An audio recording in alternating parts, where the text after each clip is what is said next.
Welcome, everyone, to episode 2 of the 4-part series of the 4 stages of psychological safety. Tim, thank you for joining me yet again for our second go at the 4 stages.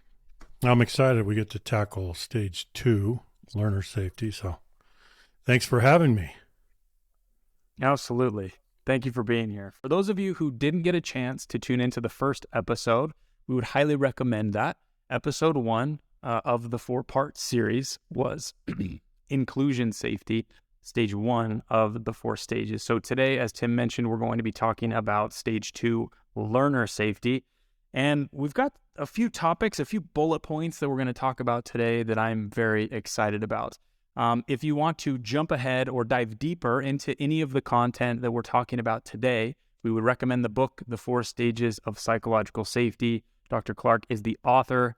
You probably know that already, but we are here to talk about all things psychological safety and culture. Remember the title, Culture by Design. So Tim, learner safety, give us a little sketch. What is learner safety? Learner safety means that you feel free and able to engage in all aspects of the learning process without fear of being embarrassed or marginalized or punished in some way. So think about that. All aspects of the learning process. That means you're out there exploring and experimenting and discovering. And that's an essential part of life. So that's what it means. You can do that. Now, what does it translate into? It translates into specific acts of vulnerability. So it always translates into behavior. So think for a minute about the behaviors that are associated with learning and experimenting and discovering and exploring. For example, we'd start with maybe asking a question. That's one of the most basic acts of learning vulnerability. Asking a question. Related to that would be asking for help, trying something new. And then it goes all the way to making a mistake. And there are a lot of other acts of learning vulnerability that you can think of. So what it means is that those behaviors, those acts of learning vulnerability will be rewarded, not punished. Excellent. So stage 2, why do you feel like this is stage 2? Why does it come immediately after inclusion in the sequence? Well, stage 1 is pretty intuitive. You come into a social collective and you want to be included. You want to be accepted. You want to have a sense of belonging. That's a basic human need that people want to satisfy. Now think for a minute, just pause. What now? What now? Okay, so we're here, we're organized into a team or an organization, and we provide something, we do something, we have a reason to exist, we have a mission and a vision and a strategy. Well, how are you going to do that? You have to learn first. You have to acquire skills and experience and knowledge and competence, and then you can go contribute. So learning is the first thing that you have to do after you've come in and you have this sense of belonging and this inclusion safety stage 1. You have to learn so that you can be a full-fledged member of the team. You can make a contribution. You can contribute value. So learning always precedes contribution. There's a natural sequence between stage 2, learner safety, and stage 3, contributor safety. So we'll be talking about contributor safety and challenger safety in the subsequent 2 episodes. I'm really excited about those stages. So today, if you hang with us through the end, we're going to be talking about the application of learner safety as an individual, both as teacher and as learner. And we're also going to be talking about the application to the organization at the macro level. What does this have to do with innovation and the ability for an organization to stay relevant in a highly dynamic environment, which we're seeing now? I don't want to say more than ever because there have been dynamic times, but it certainly is a dynamic time. There's a lot going on. And as we improve in learner safety, both as individuals and organizations, we'll be able to learn faster than the change curve. We'll be able to stay relevant and make sure that we're adapting to all of the things that are going on around us. So I want to start off this next section by talking about the social exchange. We talked about the social exchange for inclusion safety, which was respect. I invite you into my society, provided that you're human and you're not presenting me with harm. That was a social exchange, and we called that an entitlement. This next social exchange is encouragement to learn in exchange for engagement in the learning process. Why is that the social exchange, Tim? And tell us a little bit about that. Well, let's go to respect first. So respect in stage one, inclusion safety, was my respect for you as a member of the human family. And you're entitled to that.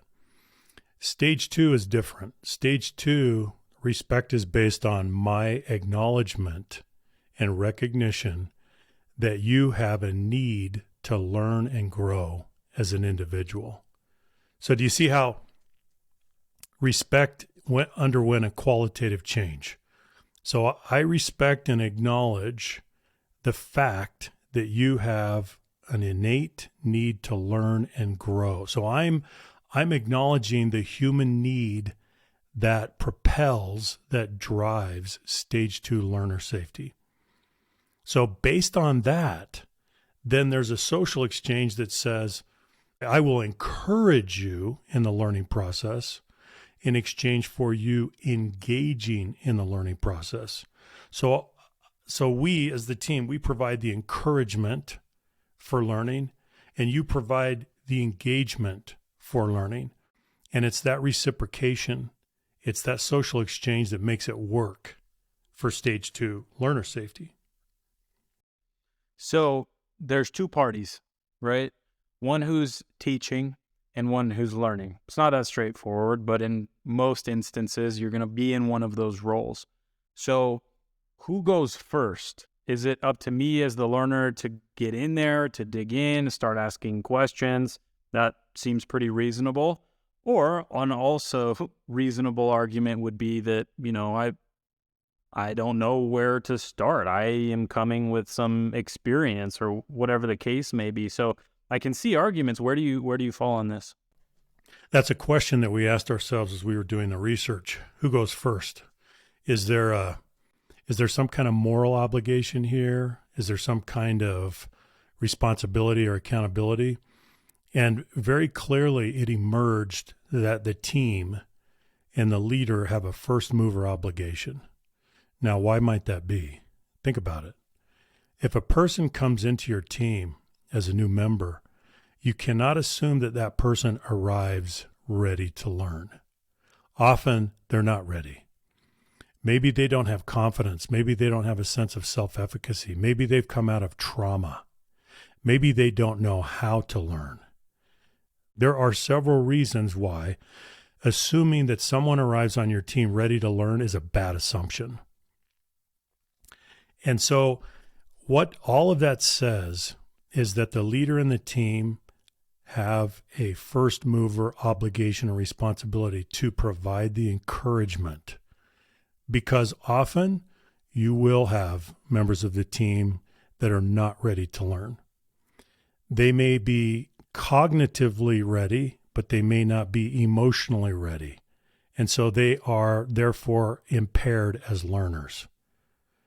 And so if you think about organizations in the way that we function, we kind of assume, it's easy to assume that, oh, here's the new member of the team. You're ready to go. Right out of the chute, you're ready to go. You're ready to learn. You're ready to contribute. You're ready to dig in. That's often not the case. And often people come from dysfunctional cultures, toxic cultures, where they were not learning. We don't know what the expectations were. We don't know what the norms were. We don't know what the values were. We don't know what kind of conditions they were subject to. All of that tells us that we have an obligation to encourage learning first and then try to nurture that person in the learning journey. I want to spend some time here because it's counterintuitive. when we're onboarding a new team member, you're telling me that my assumption is probably that they're ready to go. They're joining my team. They're coming into the organization. They're going to be all ears, ready to jump in and begin. And you're saying that that's often not true. It's often not true. And it also goes back to a premise, which is that the leader is responsible for conditions. In every single stage of psychological safety, the leader is responsible for conditions, primary responsibility.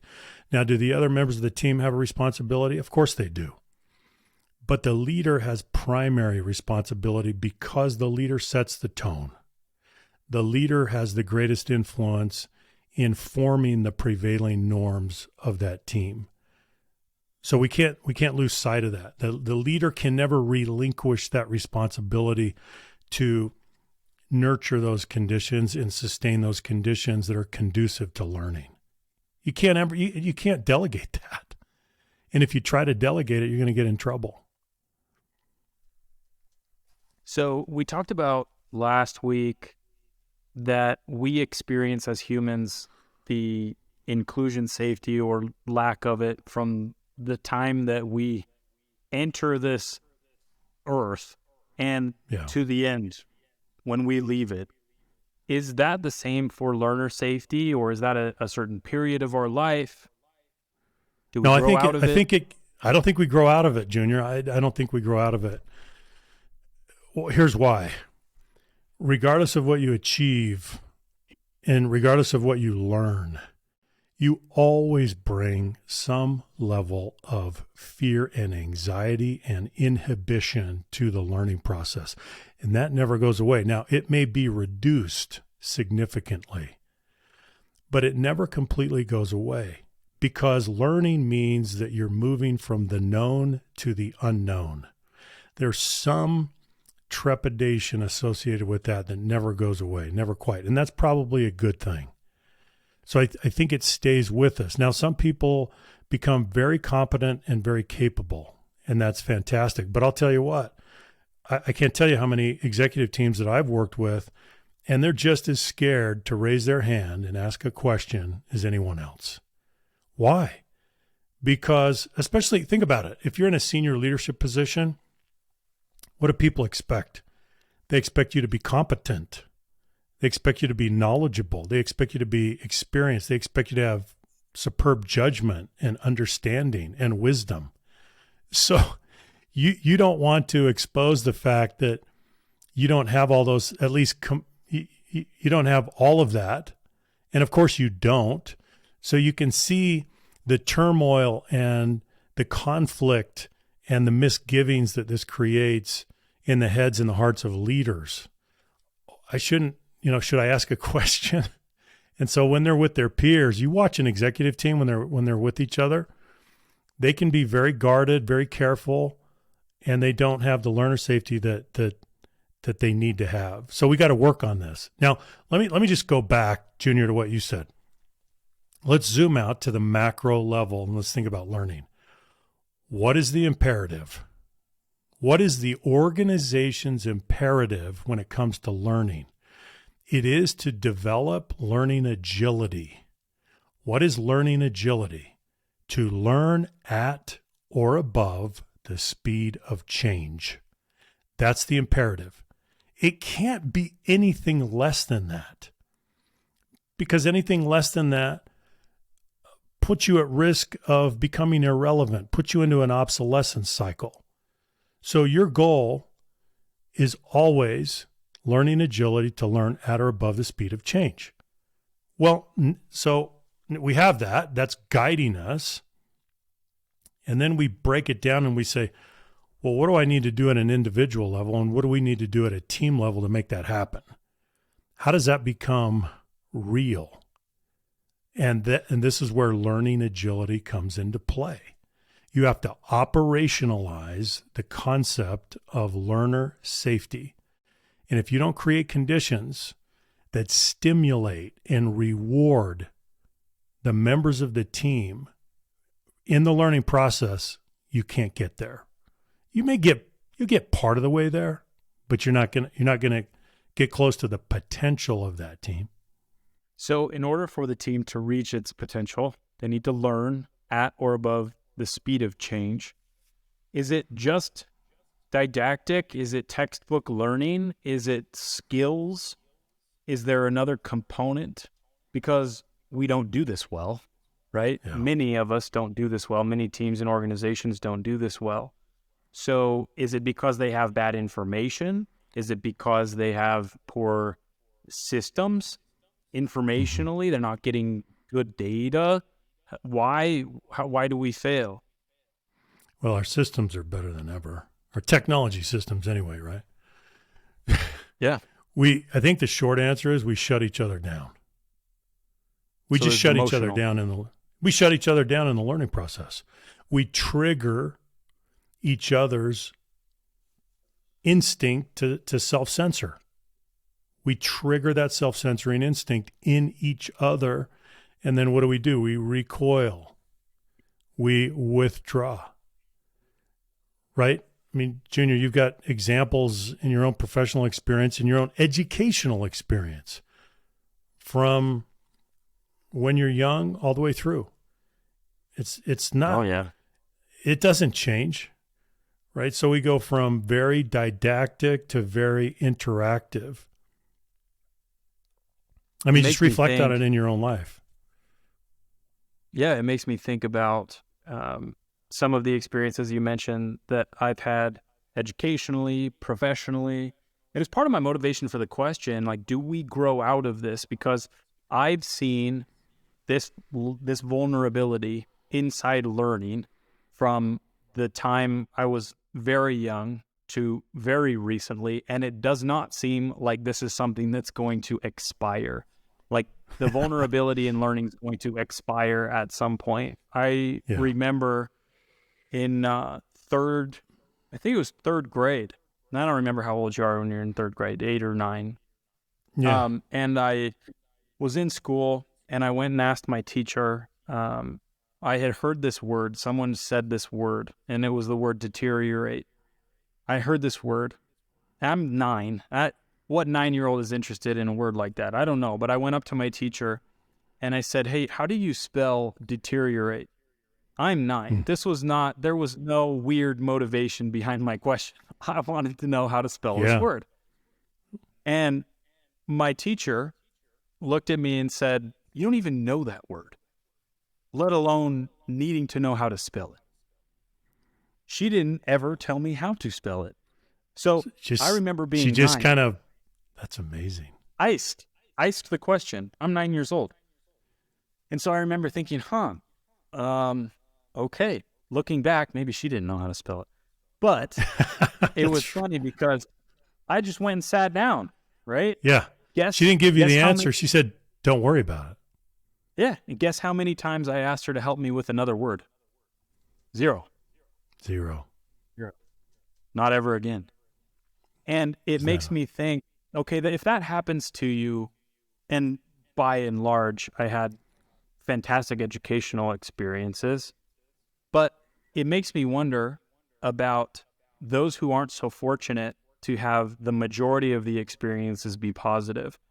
What if you have that type of interaction with a teacher or someone just in a teaching role? It could be a parent, it could be friends, peers, it could be an actual teacher, professor, manager. If you're consistently exposed to that type of punished vulnerability, what happens? I was looking into this, and we've talked about this before, that in the United States, every 26 seconds, someone in high school drops out, right? And for us, that's in the United States between 14 to 17, 18 years old. They're dropping out, they're quitting every 26 seconds. Does that have to do with learner safety? Or do they just have poor teaching, bad information? Well, there could be some poor teaching, but no, it goes back to the case study that you gave from your own experience, Junior. When the teacher responded to you that way, the teacher shut down discovery But how did the teacher shut down discovery? It was an emotional shutdown. It was not an intellectual shutdown. But what happened is, because the thinking brain and the feeling brain are connected and cannot be separated in the learning process, you said, I'm not going to ask her anymore. I'm done. Yeah. I learned No real more fast. discovery with that teacher. Right? You're done. You're finished. She triggered your self-censoring instinct. You withdrew, and it's over. So think about high school students. And by the way, it's interesting. The pattern is very much the same, where they don't have the encouragement, they don't have the support, they are not consistently rewarded for their acts of learning vulnerability. So eventually they lose confidence, they lose motivation, and they call it quits. That's what's happening. That is a tragedy, because the vast majority of those students, they could do the work. They could do the academic work. That's not beyond So it's not a them. cognitive issue. It's not a cognitive issue, barring some legitimate learning disability, but it's not a cognitive issue. It is a cultural issue, an interpersonal issue, an emotional issue, a psychological issue. That's what it is. We've all had experiences like that.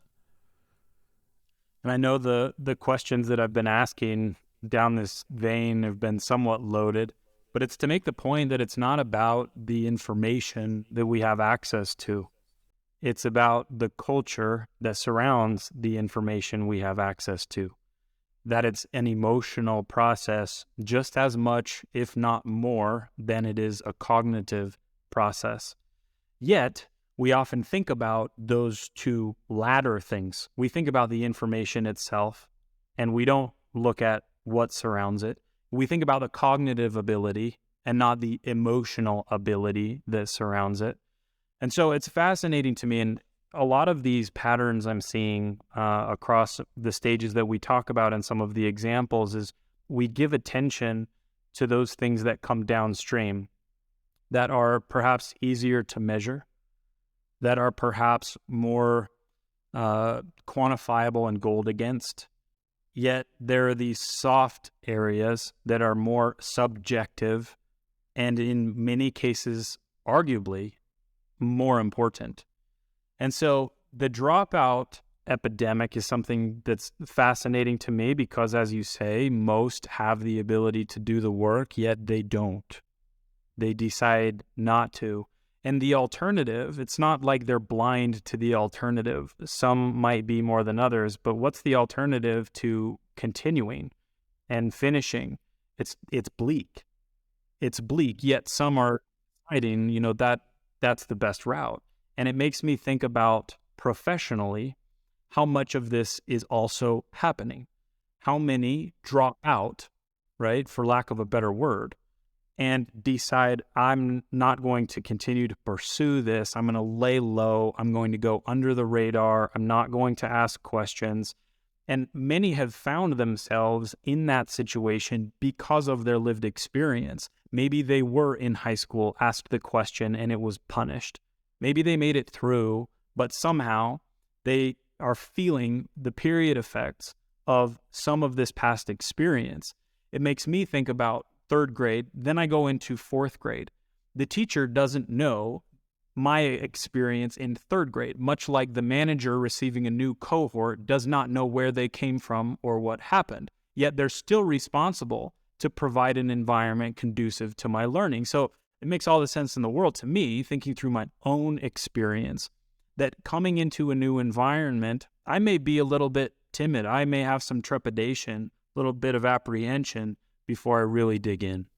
Yeah. So when you went to fourth grade, can that teacher assume that you're ready to learn? No, because you were shut down. Now, let's take your example, though, Junior. I want to add something to it. So you went to your teacher and you asked your teacher in kind of a private moment, hey, what does deterioration mean and how do you spell it? Well, what if, let's just take it a step further. What if that teacher would have responded that way, given you the same response, but publicly? Oof. So, now I want you to think about this, and I want all the listeners to think about this. So now let's take it public. When you take punished vulnerability to learning public, it becomes a nuclear weapon. It's unbelievable the devastation that you will do because now you've brought in public humiliation. So now it's an exponential impact versus a private conversation. Think about that. Let's just go back. The universal condition of the human family is insecurity. And that is acute and pronounced when you're young, especially when you're in it's very strong when you're young, but then think about when you get into junior high and high school. Unbelievable, off the charts, right? And so think about how important learner safety is during those years. It can make or break the person because your act of learning vulnerability is never met with a neutral response. It's either rewarded or punished. Something's going to come back to you. And if it's rewarded and it's consistently rewarded, then those inhibitions, they fall away little by little. The fear, the anxiety, it goes away and you jump in. And even when you make a mistake, you're okay with that, right? I give the example in the book of this brilliant high school calculus teacher. And what does he say to the students? Mistakes are not the exception. They are the expectation. And what does he do? He creates a norm where he disconnects fear from failure. He disconnects the two. If you make a mistake, he'll start clapping. Hey, let's give you a hand. This is fantastic because this is the way to progress. I mean, that's amazing. Can you create those norms? Yes, you can. So what do we do then?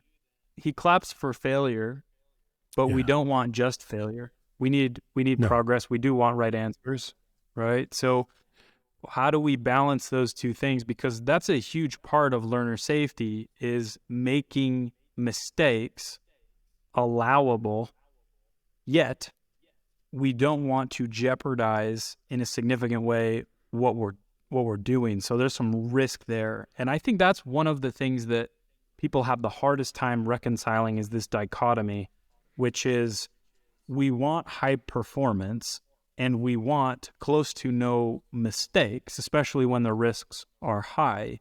Yet we know that mistakes are fuel for learning. So how do we balance those two? What's your take on that? So Junior, I think to help us understand that, let's talk about your team. So you run product, you run technology. So talk to us a little bit about how we build software and what's the environment, and then we bring it over and we go live. Just go through that because then let me make some comments on that. Yeah, it's a good question. So we have a stage environment, we have a production environment, and what we put in those two places is very different. So in our production environment, we want no mistakes, none, zero. No mistakes. The tolerable number is zero. Yeah. Okay. And so past that number, we have a real problem. In the sandbox environments, staged environments, the allowance goes up where we're trying new things, we're tweaking. It's funny that you ask because the expectation almost is that there is something wrong. That's the default, is that when we're working on some of these issues, we're creating a new feature set, we're trying out a new idea. It would be stupid of us to expect that there be no errors because, okay, well, how are we going to come up with something innovative? How are we going to come up with something new and creative and fresh? There's a place where the tolerance goes down. So they're different environments, I suppose. So from a product perspective, that would be my answer. Is there's a place and a time where we're expecting those mistakes, and that fuels the innovation. And yet there's this other environment where we're past that stage and hopefully have got to a place where it's refined enough. And yet, even then, we know that, I don't know, maybe this is arguable, but every once in a while, you almost wonder if there are no mistakes ever in that environment if you're really pushing the envelope enough. I don't know. Yeah, that's a really good point. That's a really good point. So I think, Junior, your function is a vivid illustration of what we need to think about. And so if we apply that to the broader organization, we can make the distinction between execution and innovation. And execution is delivering value today. Innovation is figuring out how we're going to deliver value tomorrow. Why does this matter?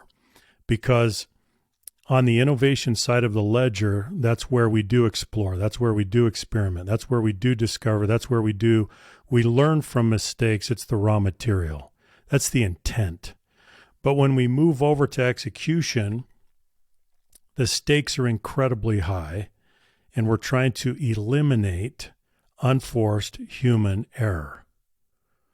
So one of the things that we don't do well in many organizations is make this distinction and then clarify the boundaries and the parameters for making mistakes and saying, let's do it. This is what we're trying to do.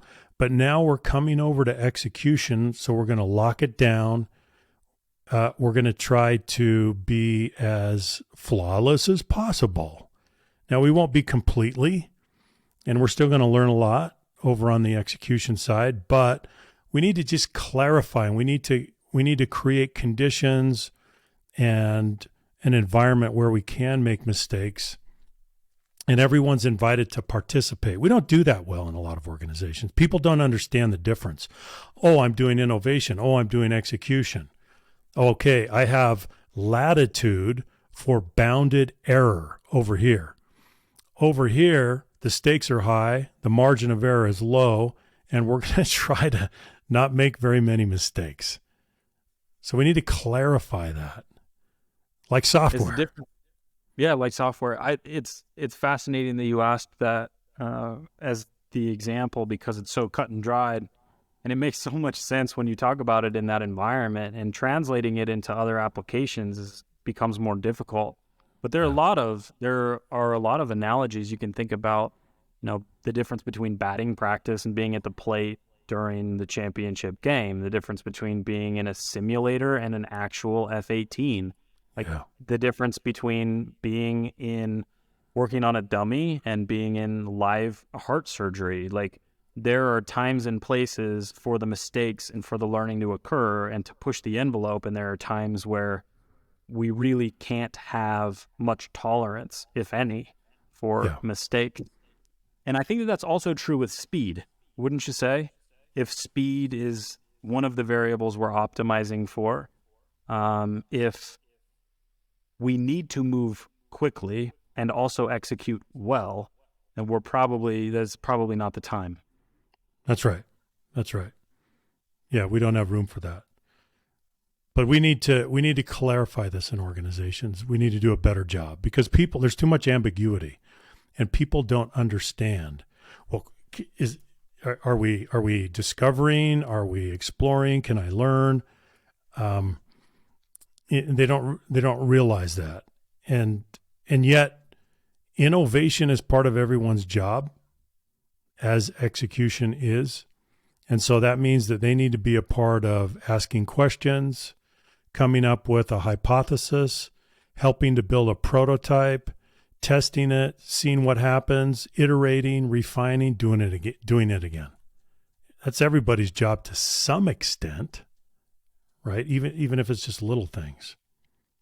I really like that idea of defining the boundaries, and I see application for it both on the teaching side and the learning side.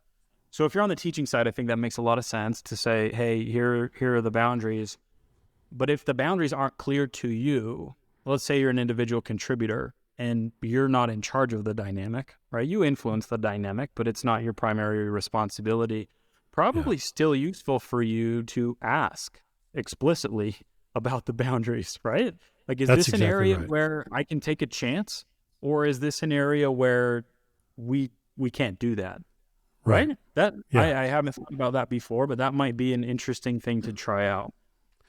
Well, another application, Junior, is, I was in manufacturing early in my career.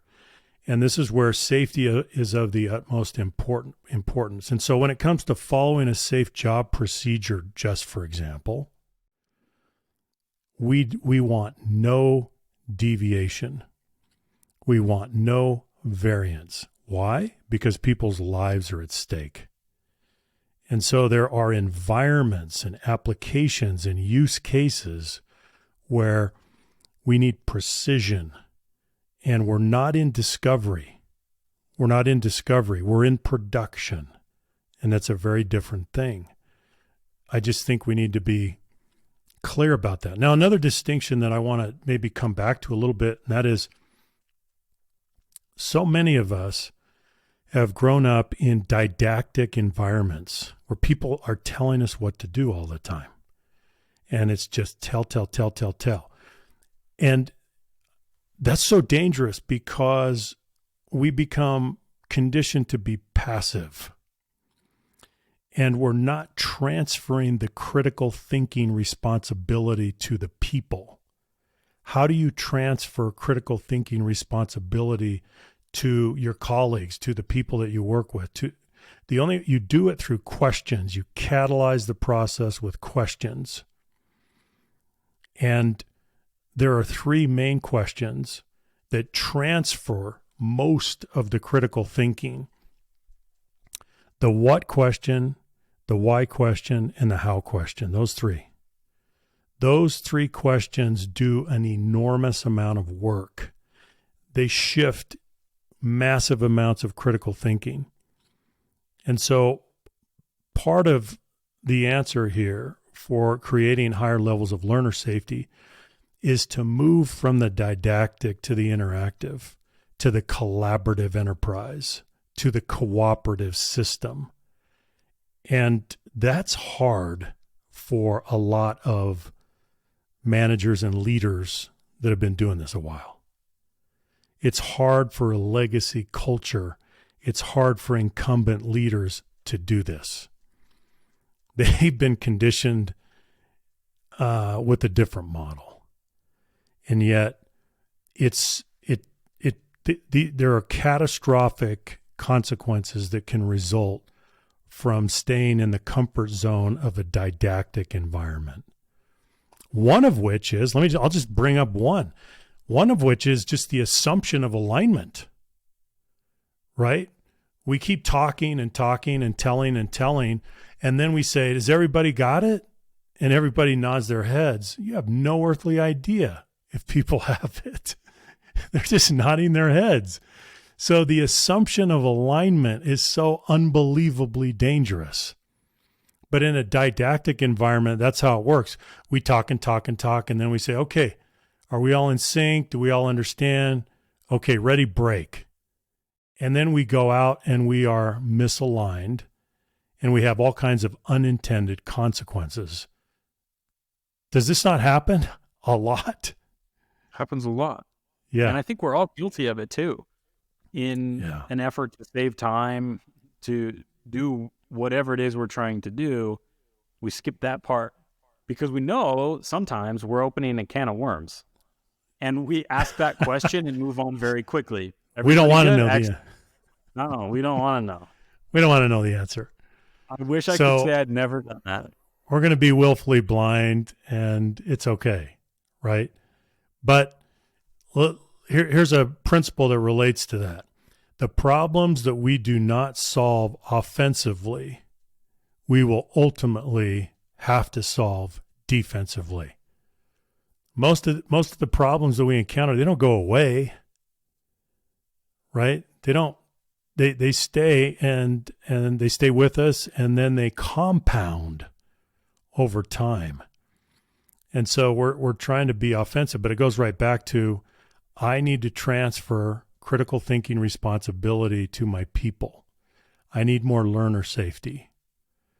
How can I do that? How didactic or collaborative am I? How do I respond to acts of learning vulnerability? There's a whole set of diagnostic questions that we can ask ourselves about the environment and the conditions that we're creating. And we should. You talked about manufacturing. Tell us a little bit more about your experience at Oxford that preceded that. I'd be interested to hear a little bit more about that because many of us don't know what that environment is like, such an historical institution with such long history. I'm interested to hear what was that like showing up in that type of performance environment? What was expected of you? How does an institution that's been around for so long, have they figured out a few things? Is it archaic? Help me understand how that works. For me, initially anyway, it was intimidating because when I got there, the first week, all of the new doctoral students went to a meeting and we had the vice chancellor speak to us. At Oxford, the vice chancellor is essentially the president of the university. And he said a bunch of things. I can't remember anything he said except for the end. He said, for those of you who are pursuing the doctorate, 2 out of 3 of you will fail or quit. And this was very intimidating for me. There was a big part of me that just wanted to go back to Heathrow, get on a plane, go home. And that's probably not an unreasonable feeling. You're here at an institution that's been around for 1,000 years, and the expectations are exceedingly high. But fortunately, they assigned to me an advisor, a wonderful gentleman, Arthur Stockman. And the first time I met him, he said, well, I'm here to help you be successful. I'm here to help you on the journey, and I know about the journey. I know what it's like. I know where the quicksand is. I know how to help you be ready. I know how to help you be successful as we go from milestone to milestone. And I'm not going to be easy on you. I want you to know that. And don't take it personally, but I'm just trying to help you be successful. And he was true to his word. And back then, I would submit papers to him in hard copy, and he would return those papers dripping with red ink. That's how we did it in those days. And it was very frustrating. And sometimes I would come back with a paper dripping in red ink, and I'd be absolutely just exasperated. But I could not be mad at him. I could not be even frustrated with him because I knew what he was doing. I knew what his intent was. I knew he was trying to help me. So you can see that learner safety is not soft. It's not soft. He's not enabling me, right? He's trying to help me be successful. And so he did. The intent, think about what the intent does in the heart and the mind of the student. The intent builds resilience. The intent erases or removes fragility. He was not trying to overprotect me. I wasn't fragile, but he needed to build more resilience in me. So if I know his intent, then he paves the way for me to create and develop more resilience in the process. Intent means everything. He's not self-serving. His motive is pure. It's clean. There's good faith. He's trying to help me be successful. Think about what that does to a colleague. There's no ulterior motive when they're genuinely there to help you. Right? Now contrast that with the professor that's in front of the room that's asking a question and someone raises their hand and gives a response. and the professor jumps on them and ridicules them in public and says, that's a dumb answer. How could you say that, right? Did you ever have?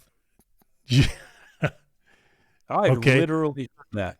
I've heard almost verbatim and man, thinking about your comment from before about publicity. So think about a lecture hall with 600 people in it. You raise your hand, proffer an answer, or, ask a question. And I remember hearing that may be one of the stupidest questions I have ever heard. So think about it for a second and decide if you want to ask it again. Mm-hmm. Mm-hmm. And ices the entire room. The hand goes down and the professor continues. And in 5 seconds, tells everyone there that questions are not welcome. At least that's the short answer. That's what we all took away from it. Because are you going to venture a question after that? What's the intent? I'm the erudite standing on the stage, right? What is this really about? What's the intent? It's self-serving. It doesn't seem to be about teaching. No, it's not. It's an indulgence is what it is. So we have to think very carefully about intent. Is your intent clean? Are you there to help get yourself out of the way, let go of those ego defense mechanisms? This is not easy. This is where humility really pays great dividends. So I think one of my takeaways from this piece of our conversation is that, and maybe this is just for me personally, but the level of critique is not necessarily correlated with the level of learner safety. And perhaps if intent's there, it may be inversely correlated. Where it could be inversely. You've developed so much rapport. You have such good intent, or you have so much confidence that the person on the other side has so much good intent that you're willing to tolerate the critique because you understand that it's in your best interest. And I think that's pretty interesting, because it probably means that the pace or the acceleration of the learning increases. It probably results in better outcomes down the road. So let's take this back to the organization and talk about this at the macro level, because we've been discussing the application at the personal level, both as student and teacher. And realize I use those terms loosely. We're students and teachers all over the place through all walks of life, times of life. And so student teachers, just to help us identify that relationship. But we go back to the organization, and out in the distance, past the mountains, lies obsolescence for an organization. And it may be a mile away, or it might be 100 feet away. And that distance gets shorter as we learn below the change curve. So change is bringing that obsolescence closer to us, and we're trying to push it farther away. And so, to me, the learning capacity, the learning speed of an organization is based on the learning speed or capacity of its members, right? It always boils down to the level of the individual. So let's say that we start to get this individual piece right, and it starts to roll up. So if we do that at scale, and we put in the cultural systems necessary, we have people, the tone at the top is healthy, and we're modeling good behavior, we're outpacing that change curve. We're pushing the obsolescence out farther into the horizon, and we're probably doing a lot of innovation. It's fair to say, it seems to me, that high learner safety is correlated very tightly with innovation. You think that that's true at an organizational level? It is, because you, as the leader, your job is to continually oil the gears of collaboration. And if those gears are well oiled and the interaction is high functioning, then you're gonna outpace the competition. There's no question. It really comes down to that. So think about it. Your management context, you're trying to draw your people out. You're not trying to shut them down. You're trying to draw them out. It's not your theater. This is a laboratory, at least on the innovation side. And then, of course, you got to go to the execution side. But you see how mixed up we get? Yeah, we get really mixed up. Yeah. But it makes sense, though, right? It makes sense that we would get mixed up. You can see how we would get mixed up. And like most things we talk about, it's much easier said than done. And there are reasons we do the things that we do. But you can see the repercussions. You can see the ripple effects, and you can see how far-reaching some of the consequences are when you do this well and you do this poorly. And it makes me think how, if those are some things that we've talked about to create high learner safety, what are some things that we can do to create low learner safety? If we want to flip it on its head, then what do? We probably inspire fear. We probably criticize people publicly if we have the opportunity.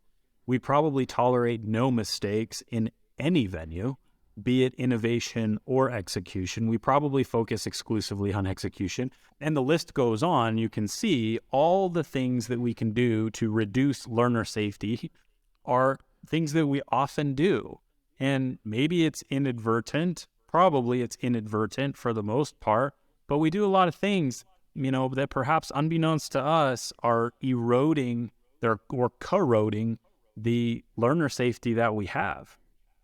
And then the net impact of that, Junior, over time. Well, and it's a combination. It's a combination of the culture that leadership creates and also the norms, the learning norms to which the individuals subscribe. But over time, we also see patterns of passivity, where the individual has not become an aggressive, self-directed learner. That's their responsibility. So let's talk about that for a minute. What is the responsibility of the individual, the member of the team, the individual contributor, whatever your role might be? Well, even if you're a manager, it doesn't matter. It's the same. Your responsibility is to become an aggressive, self-directed learner. You are primarily responsible for your own learning and development. The organization plays a secondary role. Your colleagues, resources, that's all secondary. You take the primary role. You cannot rely on the organization to do that. So the danger is that we socialize this pattern of passivity, and people just respond when they're asked to do something. And other than that, they're on a compliance track. They're not on a commitment track. They're learning disposition. They're learning habits. They're learning behaviors. They're learning patterns are passive and reactive. Think about what that does to an organization when you aggregate employees and they're exhibiting that pattern. Devastating to the organization. You're responsible to assess the gaps between your current competency and where you need to be. You identify the gaps and then you move forward to close those gaps. That's your responsibility. Now, if the organization can help you with resources and support in different ways, that's fantastic. Sometimes you're going to have a lot of support. Sometimes you won't. Just expect a little bit of both. But your responsibility is to be 100% accountable for your own learning and development. And if you have that attitude and that mindset, you'll develop the patterns of an aggressive, self-directed learner. Anything beyond that, how do you make a case for anything other than that? Standing still is career suicide. even limping along is career suicide today in these highly dynamic, hyper-competitive, unforgiving environments. How do you defend that? How do you defend anything other than being an aggressive, self-directed learner? I don't know how you do it. Not in today's world. There's also no satisfaction that comes from staying still. If you stay still and wait for the organization to push you along, they may never come to push you along. You can find yourself stagnant for a long, long time. And I see that rolls up through organizations, and you see this obsolescence come nearer and nearer, and eventually it bites you. And I think a lot of it has to do with what you're describing, especially at the enterprise level. It's interesting because at that level, depending on where you are, and it varies, but that's where most of the resource lies, and a lot of the formal programs exist.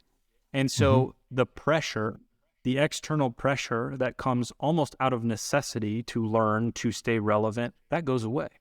And so you can lean increasingly on the organization and its development programs and whatever else exists. But if you do that at your peril. So it's somewhat ironic that the pace of learning slows when the resource to support the learning increases, and we lose some of that scrappiness.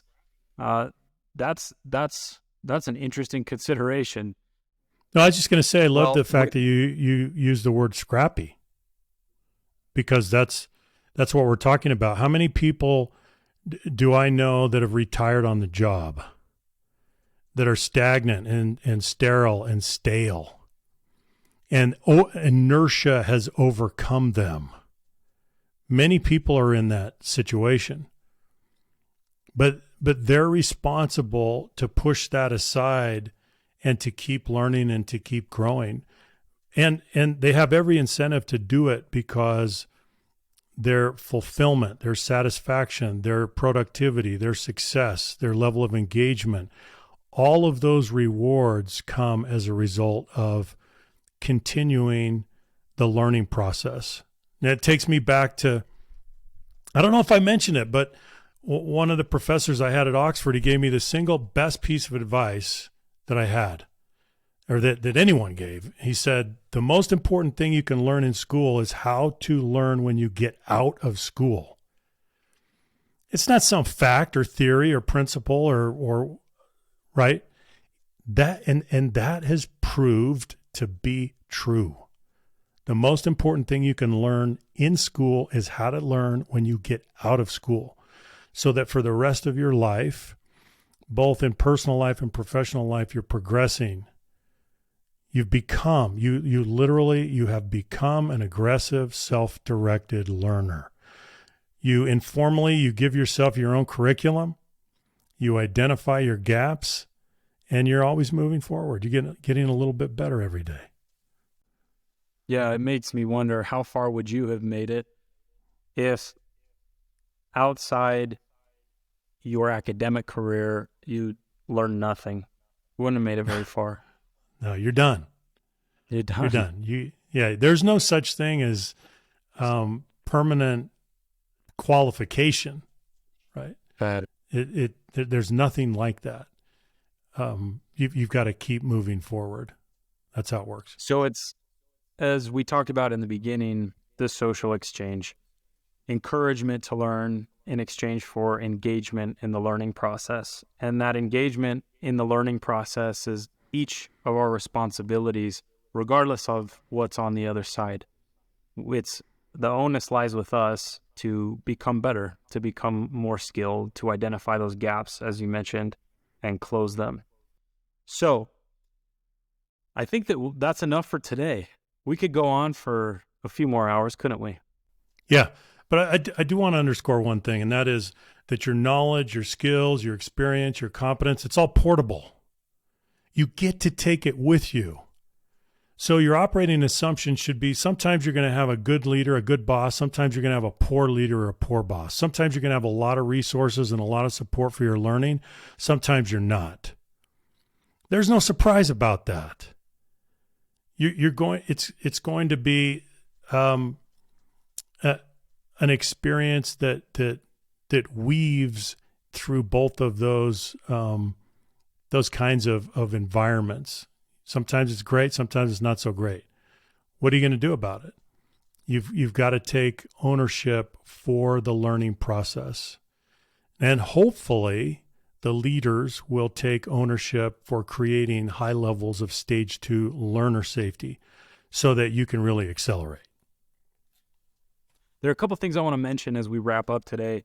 If you would like a longer list of behaviors to help model to improve learner safety, we've got an entire behavioral guide that is free. So we'll put a link to that in the show notes and make sure that you have access to that. But that's quite a comprehensive list of behaviors. I think there are more than 130 across each of the 4 stages that you can rely on and lean on a little bit if you want to improve learner safety. If you liked today's episode, we would also encourage you to subscribe if you haven't already, and share this with a colleague that you think might find it relevant.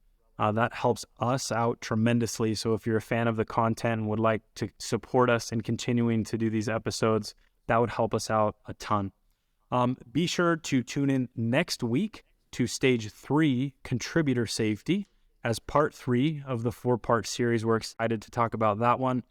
So Tim, thank you for your time and being with us today. Really appreciate it. Yeah, thanks, Junior. Appreciate the discussion. It was excellent. All right. Take care, everyone. We'll see you next time. Bye-bye.